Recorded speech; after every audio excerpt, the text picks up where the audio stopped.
Hi, Peter. Hi, Pablo. Great to meet you. Welcome to Popternative. Thank you. Great to meet you, Peter. It's really exciting because you like the way films come out. There's different kind of like waves and kind of stints, right? There's the film festivals, right, and the award season, and now people are going to be able to see it in theaters. It's pretty cool, right? These little waves of people getting to see your film. Yeah, it's been a roller coaster ride, you know. It started in Cannes last year. And since Yes. then, I've been like traveling around the world, you know. Right now, it's just 1 year later after Neon got it in Cannes. Now I'm in the offices in New York, and it's exciting, you know. It's really, really exciting, you know.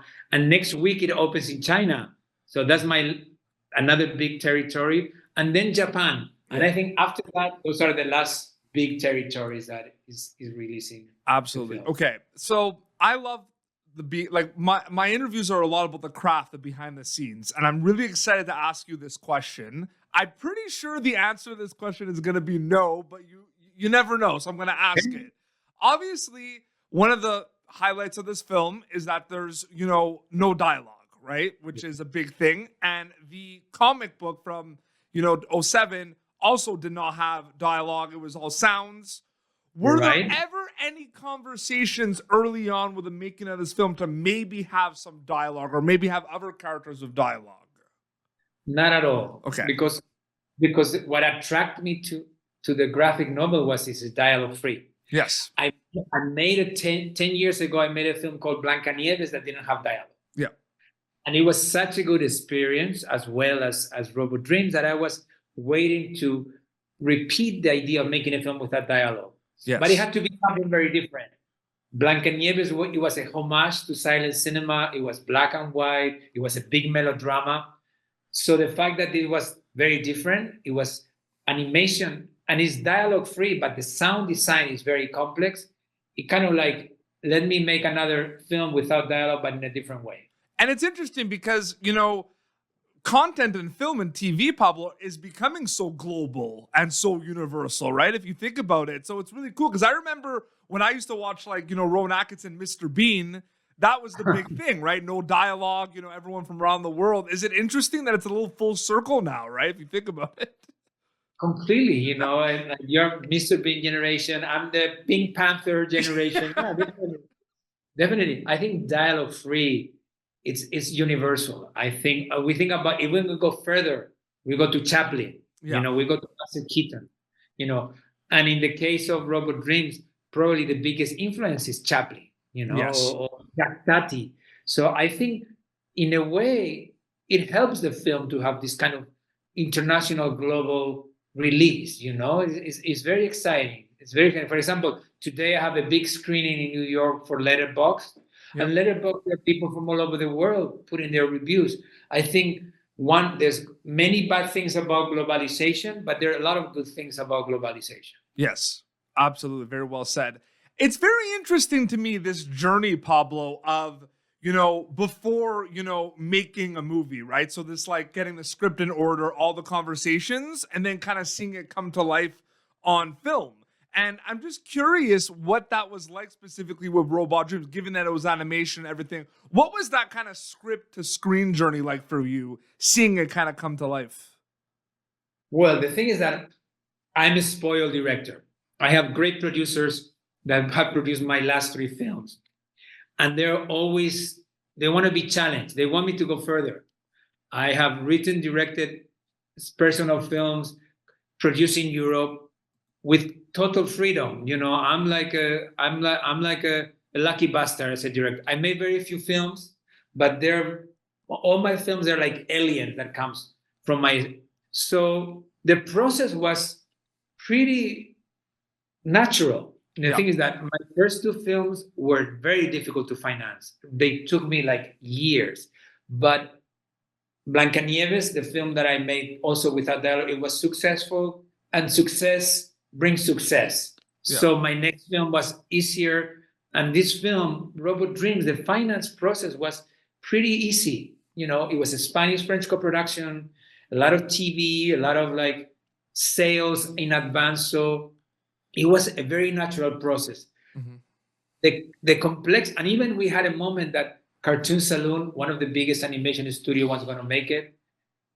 And there's only one problem happened, is that the pandemic. The pandemic, that was the turning point for all of us. Mm-hmm. And it was also for the film, because suddenly we didn't have a studio. We had to create an animation studio. We had to find animators all over the world, and the pandemic. So if I had to say what was the challenge, the pandemic, to make a film during the pandemic, that was a big challenge. 100%. Well, that's a good kind of segue to my next question, because there's so much that kind of happens before you go to camera or you go to production on a project, Pablo. So in a lot of ways, from a storytelling perspective, it could be seen as two journeys, right? Before going to camera and after going to camera.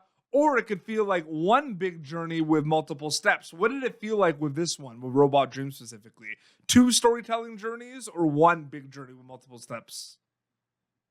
Well, it was a big journey. It was definitely, the thing about animation is that the process is really long. You know, in my live action films, I shoot for 2 months. When I'm talking about shooting, working with the actors and with the camera.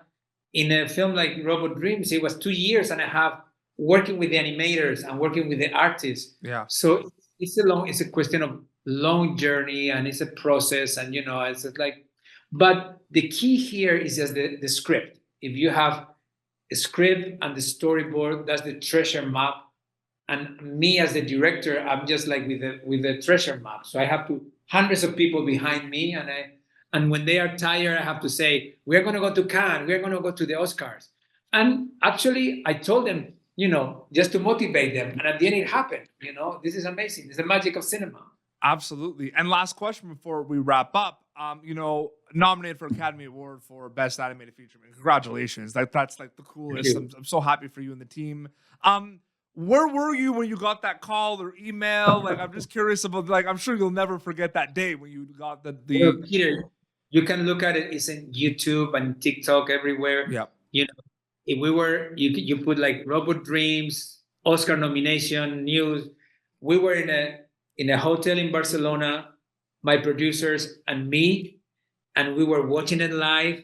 And the producer put the video for the phone, and he was recording and didn't know. And suddenly we were like, oh no. And suddenly they said our name. We screamed.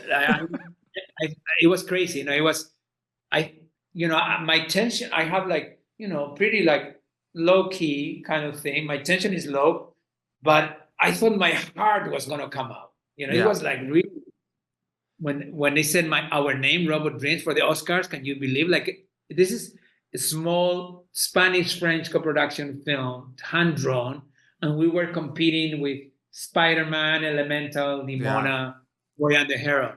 And so many great films like the Ninja Turtles, the Super Mario, big Hollywood films didn't get into the 5. So I must tell you, it was a roller coaster ride. And to go to the Oscars was so much fun.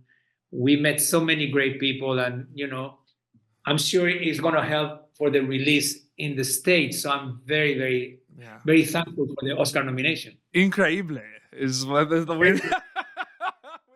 Amazing. Yes, via Neon. It's going to be available in theaters. New York starting on May 31st, Los Angeles June 7th, and then expanding through June. So a lot of opportunities to see Robot Dreams in the States. Pablo, thank you so much for your time. It was an honor and privilege to speak with you. Thank you, Peter. I love your energy. I really appreciate it. If we're not I'm excited now. If we're not excited, what is the point of all this? You made an amazing film. Muchas gracias for your time. Thank you so much. Yeah, thank you for getting the megaphone. Step right in to watch Robot Dreams. Appreciate it. Thank you very much. Thank you for tuning in to Popternative. Make sure to check out our past episodes of Popternative on YouTube. This has been an Autograph Communications production.